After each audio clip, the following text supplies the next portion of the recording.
Hey everyone, it's Sammy from Push Square, and I've been playing Apex Construct for PlayStation VR. I haven't finished this game just yet, but I wanted to put together an impressions video for you with a bit of gameplay footage because I have played quite a lot of it.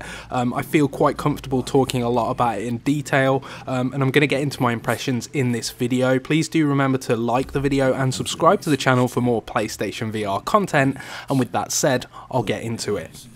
So, I think the name Apex Construct reveals quite a lot about Fast Travel Games' debut project. This has been created by ex-DICE employees, specifically for PlayStation VR, and if you're not familiar, it's a narrative-based first-person shooter in which you're armed with a bow and arrow in a kind of distorted, dystopian Earth. Despite the striking visual identity though, this game serves up a very irksome narrative about faceless AI entities named like Mother and Father. It's, in my opinion, the worst kind of sci-fi, and without sounding too mean, it's kind of exactly what you'd expect from a release with such a try-hard title. The problem is that it doesn't play particularly great either. The issues, they unquestionably fall at the feet of the controls.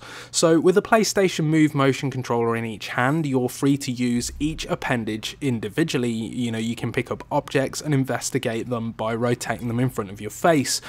You must also like manually notch arrows and draw them, aiming before letting rip. So it works similarly to Skyrim VR if you've played that. Meanwhile, you have an inventory on your left artificial hand, and this allows you to stash away objects in what is probably one of the most cumbersome inventory screens imaginable. But the real issue is navigation. So you can turn on free movement, which is executed by pushing and holding the move button and then kind of tilting where you want to go like a joystick. But there's also teleportation that you can use as well, and you can use a mixture of both if you want to.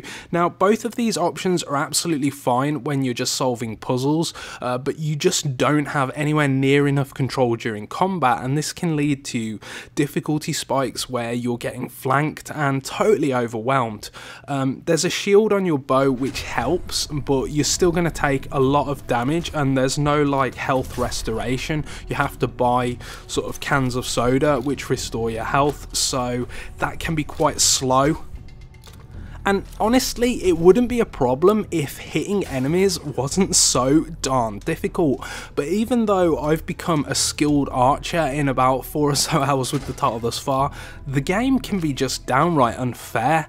Like, you'll see arrows sail through your targets without doing a lick of damage, or sometimes they'll just inexplicably bounce off if you happen to hit the wrong area of your target, and I say wrong in kind of speech marks because it's not clear what's the right area and what's the wrong area.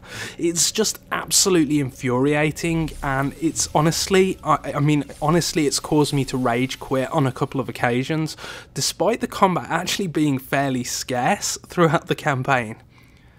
So there are some nice touches here. You can shoot electric arrows into water and that does extra damage, but turning is another big issue.